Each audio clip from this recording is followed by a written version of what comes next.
a country has been violating or discriminating or impairing U.S. commerce, then we can take action. I would say, by and large, until the Trump administration, most of the findings that we had, we did not result in tariffs going into place.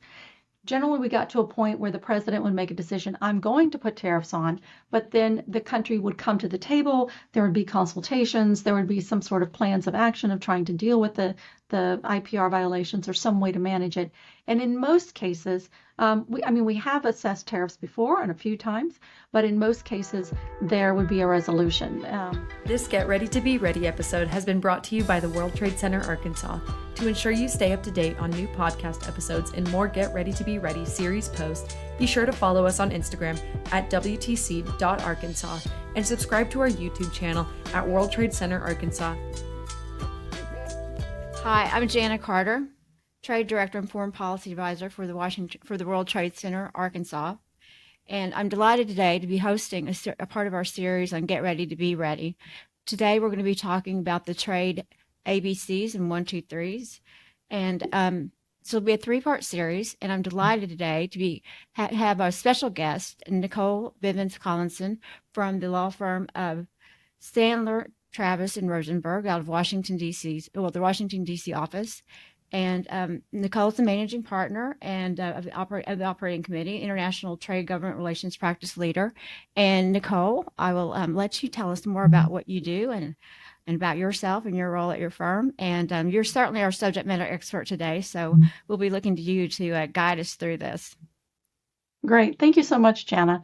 And it's always a pleasure for me to be working with and speaking to the Arkansas World Trade Center. I know that there are a lot of Arkansans who are exporters and importers and very interested in what's going on around them in the world. So I'm very pleased to be able to share this time with you. So I'm Nicole Bivens Collinson. I am managing principal of the operating committee, and I head our government relations and international trade practice. I am located in Washington, D.C. We have offices around the country, and we have offices overseas in Hong Kong and in China as well. And we work and focus exclusively on international trade. Anything that moves across a border one way or the other, we work on it. So, and yes, you always make these topics extremely interesting, and we're going to dive right in today because, we talked about what we're going to look at, ABCs and 1, 2, 3s of trade. So we thought, and you and I've talked, we'll start with the 1, 2, 3s. So we're going to be talking about trade remedies. The first one up is actually 321. So if we could talk about section 321, that'd be great. Explain and tell us what that is and how it works. Sure. So instead of 1, 2, 3, it's 321, and that refers to a provision in the regulations that governs this. And we also refer to it as the de minimis provision. So what this means is what it does is it allows the entry of goods by one person on one day valued at less than $800. So think of it as if you were going on a trip and you came back, and when you come back internationally and you have to fill out a customs form and you have to declare whether or not you have any goods, maybe you had something that you bought and it was valued, let's say, $600. And maybe it's a painting, but you couldn't get it on the plane, so you're having it shipped to you. You have that shipped to you. When it comes to you, just like when you come through customs, you don't have to pay any duties, you don't have to declare it, you don't have to do anything, it comes right to you. That's the same principle. The thing is, it's now being used for e-commerce. So how do companies use that? Because I do think a lot of companies have incorporated that into kind of their business model, right? Right. So as I said, it was intended initially to try to address people who were coming in, and $200. I mean, I don't know about you, when I go on vacation, $200, I spend that in a minute. So it was trying to address some of that. We saw that its use, it was increased in, I think, 2015. And we saw that it was starting to grow, and people who were using it also for e-commerce. But it wasn't really that big it wasn't being used that much. But then COVID hit. And I think many of us started ordering everything online, and it all started coming in. Companies learned that it made more sense to, instead of, packing up a huge 40-foot or 20-foot container full of goods, they would not bring those into the United States. They might bring them into Mexico or into Canada. They would put them in a warehouse, and there they would use that to fulfill their e-commerce orders so that when the goods came in, it would be coming just to me like I would order anything else. I wouldn't have to pay duties on it. I wouldn't have to declare, anything that's in there. I wouldn't have to go through customs with it.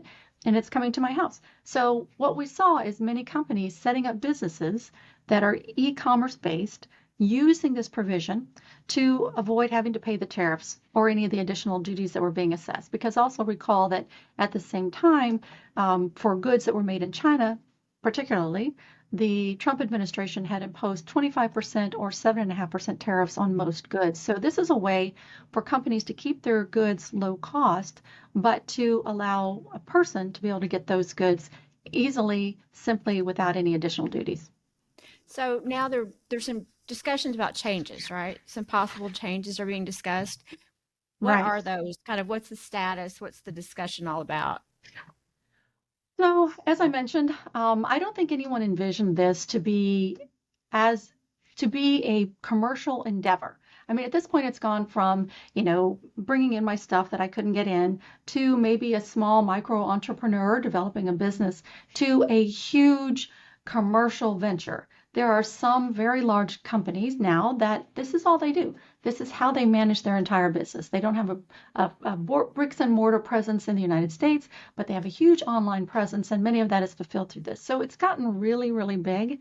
I will say that there's been a lot of concern about how it has grown, how it is being used, the fact that because there is no stop point, if you will, at our border.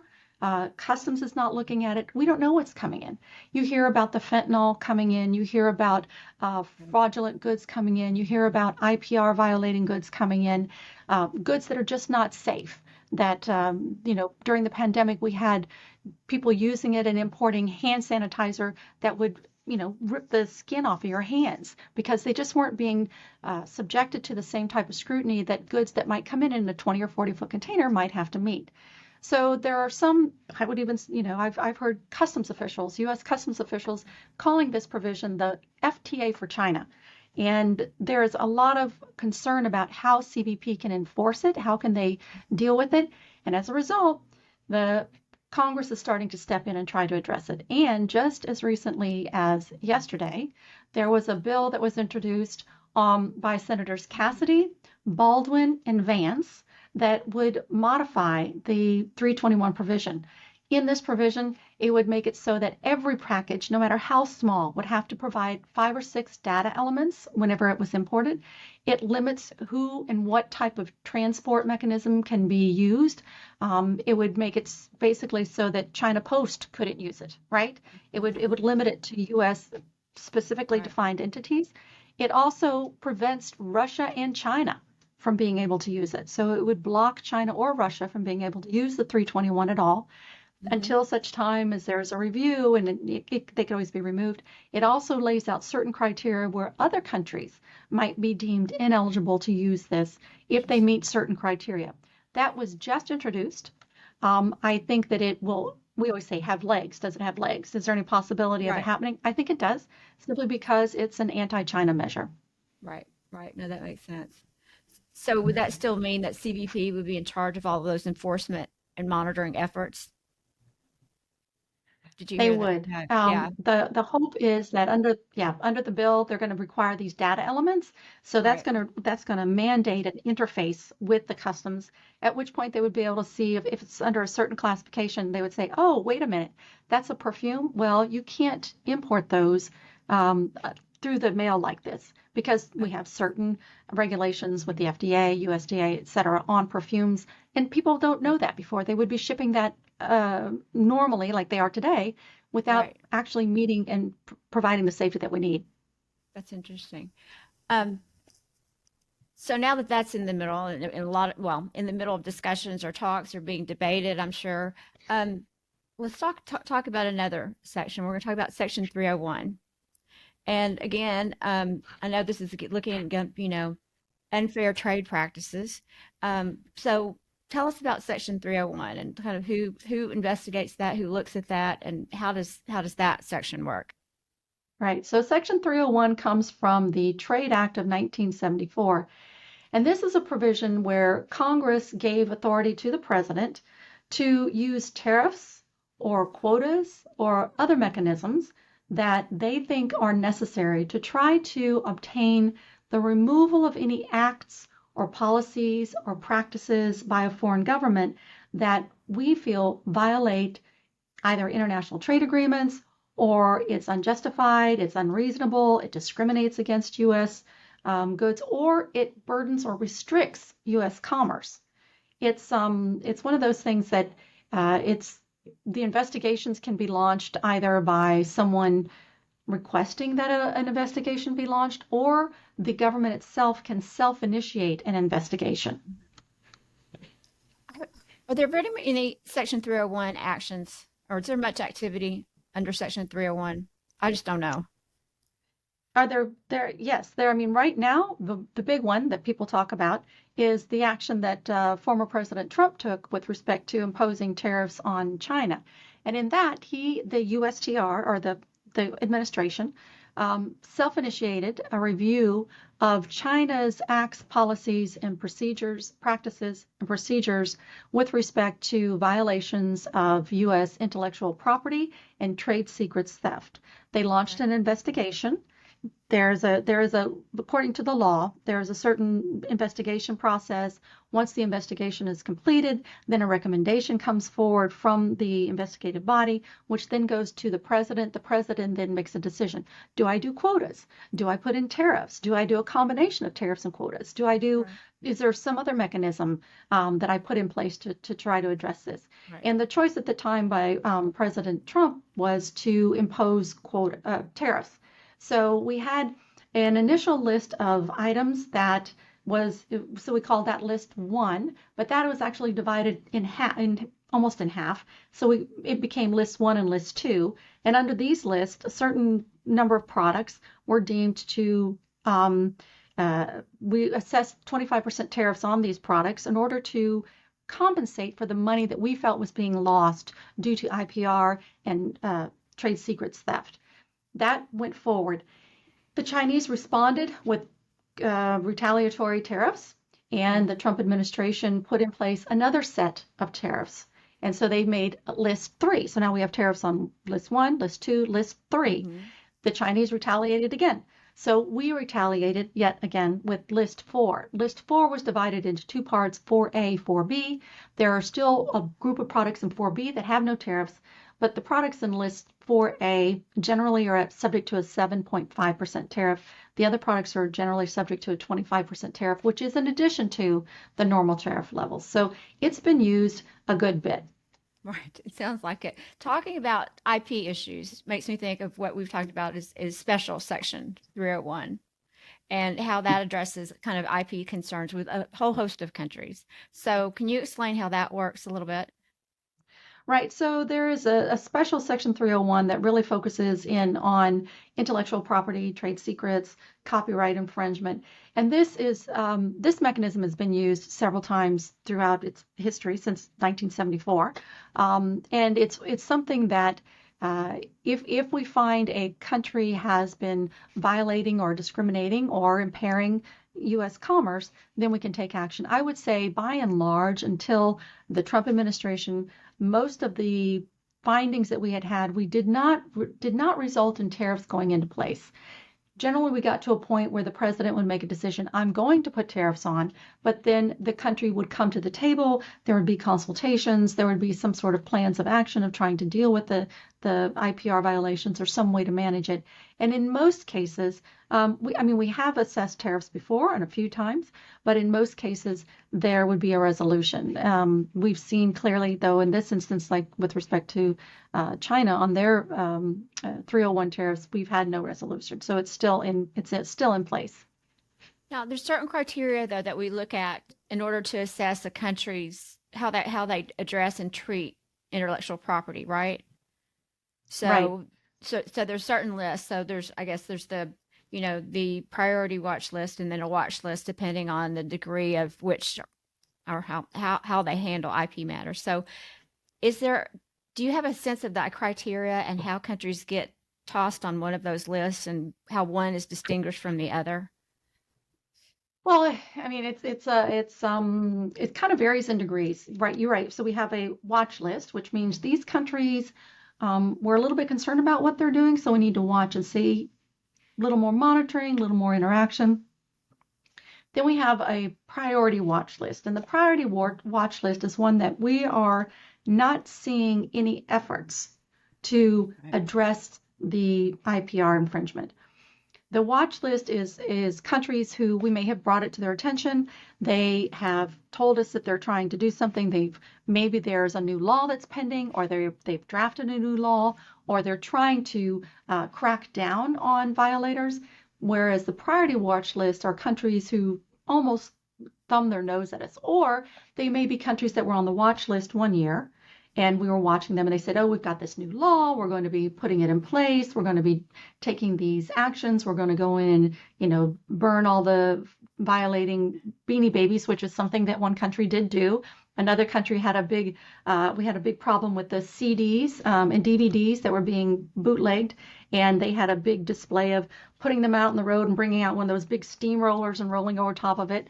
But the countries who get on the priority watch list are those who are repeat offenders, who repeatedly say they're going to do something but do nothing. Now, let me just link to why that is important, is because there are many times that we're seeing now, in at least last session of Congress and so far this session of Congress, where Congress is contemplating taking additional enforcement type actions against countries. And one of the criteria is whether or not they are on the priority watch list for the 301 IPR violations. So there is a linkage there that if you're on that list, even though there might not be sanctions or tariffs or something right now, there could be something down the road that if you're on the list, you could be subject to it.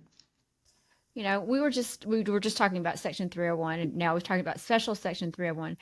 But I wanted to go back and talk just a minute, and this will take us to the next section, basically about the Trump administration's actions and activity in trade law. So Section 232 is what first comes to mind for me when I think about the Trump administration and trade law. So can we talk about that a minute? Sure. So now we're going on to Section 232, which comes from the the Trade Expansion Act of 1962. So this is a provision where, again, Congress gave the authority, allowing the head of any executive branch department or agency to request that the Department of Commerce initiate an investigation into the effects of imports of certain products on the national security of the United States. So we may be seeing certain products being imported into the country, and we need to determine, is that going to harm our national security? And that's what the DOC investigates. They also engage the Department of Defense. So the DOD, because it's national security, has an equal say in doing this investigation.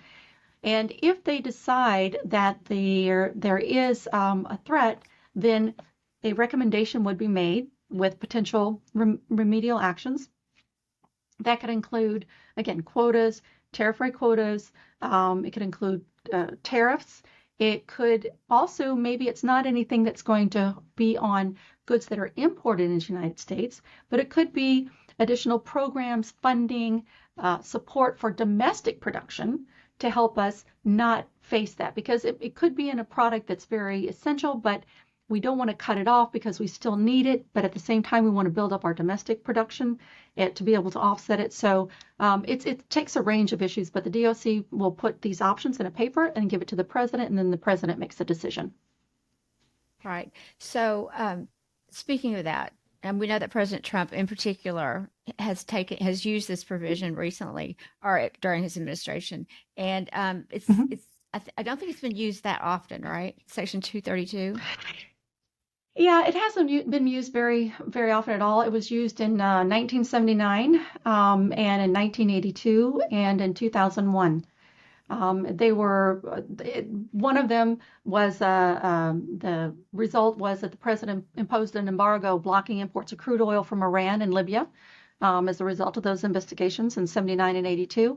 In 2001, there was a result that there was potential threat on steel and iron ore, But it was an investigation, but ultimately the decision was that it was not harming or impairing our national security. However, in 2017, that's whenever then Commerce Secretary Wilbur Ross, part of the Trump administration, self-initiated a Section 232 investigation into steel and aluminum imports.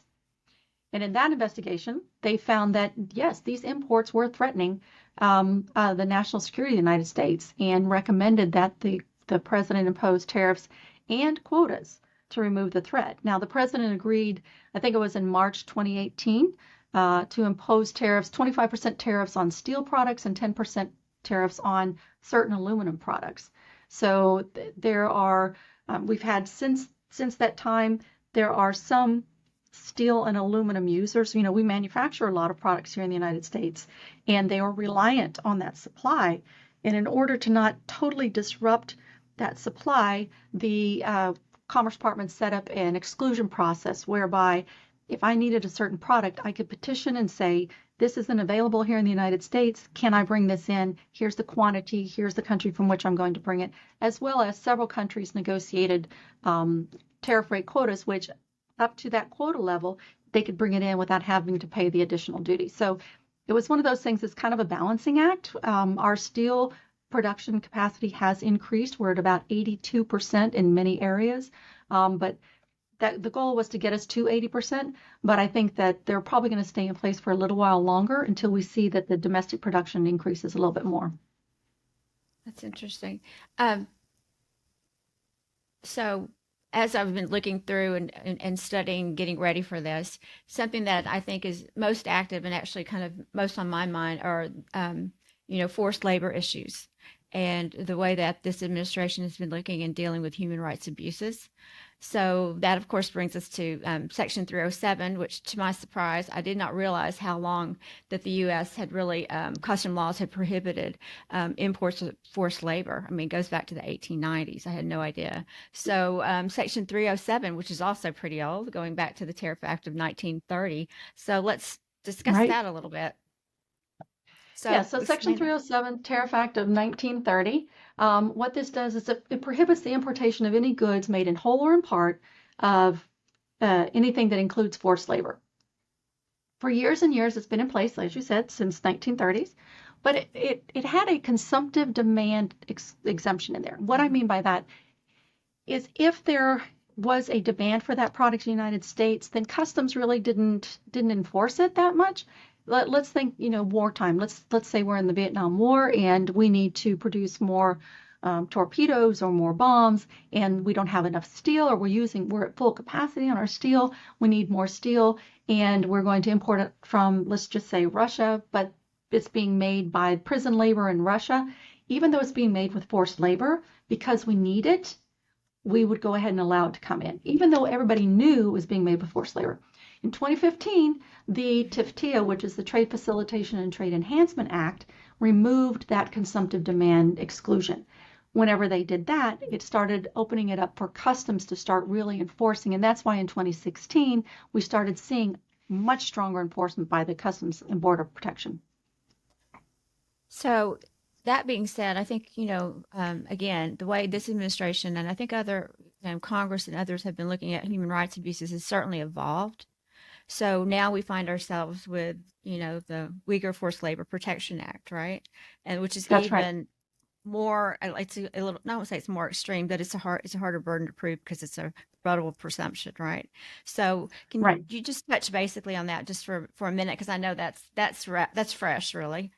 That's right. So that is sort of an extension of the 307 in that under the Section 307, the way CBP enforces it is they will issue what's called a withhold release order, meaning that if your goods arrive at the border and there's a suspicion that there's forced labor, they will be detained.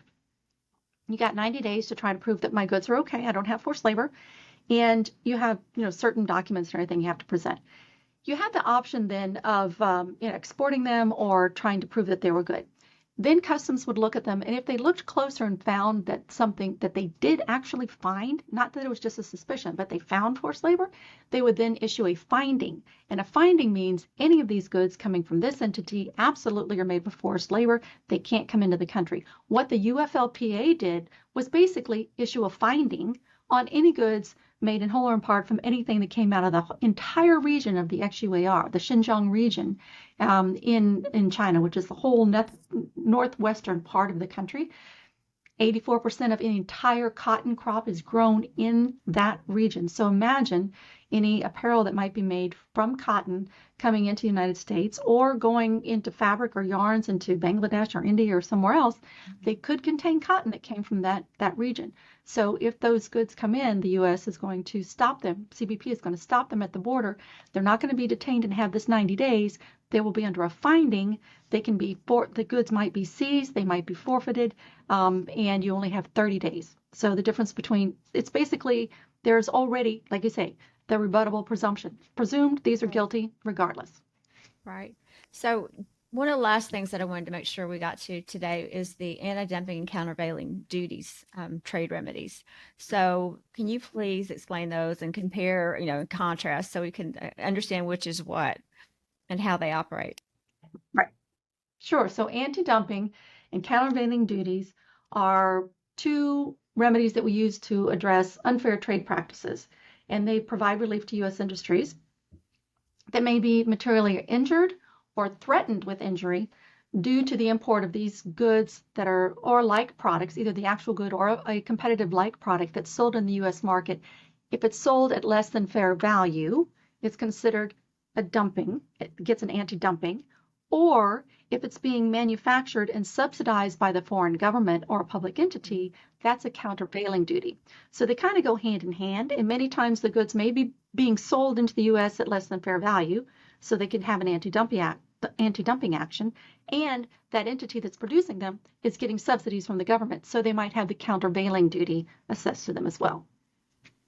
So there's a process that they're investigated and it's determined how much and how it's assessed and how it works. So how does that work very quickly? I mean, just get a sense Sure. of that. So this is these investigations are conducted by the Department of Commerce and by the U.S. International Trade Commission. The Department of Commerce does an overall investigation, and they're going to generally make an initial or preliminary investigation, right? So a petition is filed. It's going to be filed with the Commerce Department and the ITC at the same time. Then they're going to decide, I'm going to go forward, I'm not. The ITC will generally take a look at it first, and they make a preliminary determination.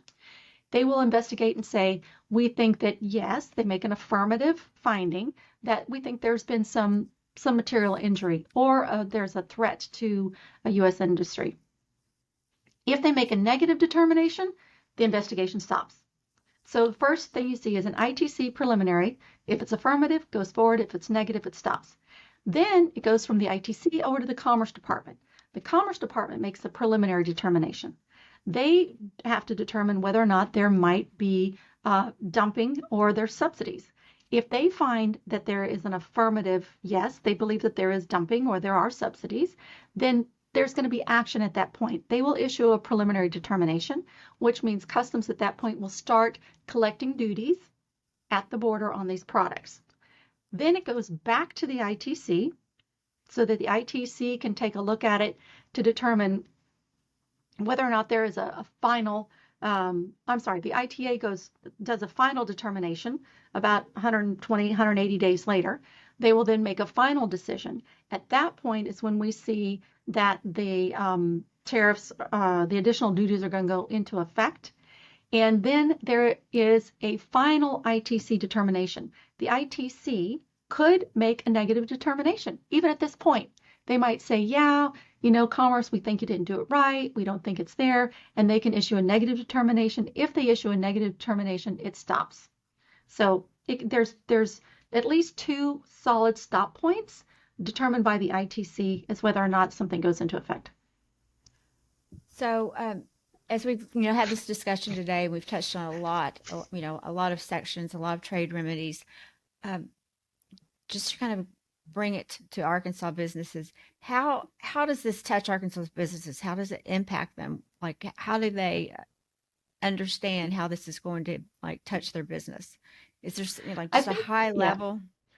yeah, sort of high level is if you're importing or exporting, you need to be aware that if you're using any inputs that might be brought in from another country, you need to know whether or not what the duty rates are going to be. If there are any additional duties that might be applied under 301 or 232, you need to know the conditions under which the goods were produced, whether there's forced labor, and potentially, someday we may see environmental legislation, same type of thing. So you need to know whether or not there's any what the conditions under which it was produced, and then if you are a producer in the United States, then if you feel that products might be harming you or that they are being unfairly traded here, that let's say that China or someone is dumping their goods here so that they can get a corner on the market, lower the prices, and then try to shut you down and then jack up the prices, that could be a dumping thing. And so it gives you there's a process, one, for you to protect your products.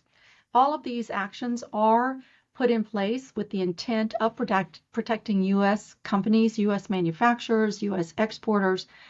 So they are there for your benefit. Sometimes they cut both ways. It might help you, but at the same time, you might need some of those inputs. You might need the aluminum to make beer cans or to make canned vegetables, and you're having to pay an additional 10%. That's going to be a hardship. So it cuts both ways. It can hurt you and it can help you, but these are actions that are out there and available for all Arkansas manufacturers and producers. So, Nicole, thanks so much for joining us today. I think that this is a lot for all of us to take in, but it certainly, takes it. It certainly is understandable and it makes it relatable to all of our Arkansas businesses as to what they need to be mindful of. And so now we have more information. So I appreciate it very much. Thank Thanks. you.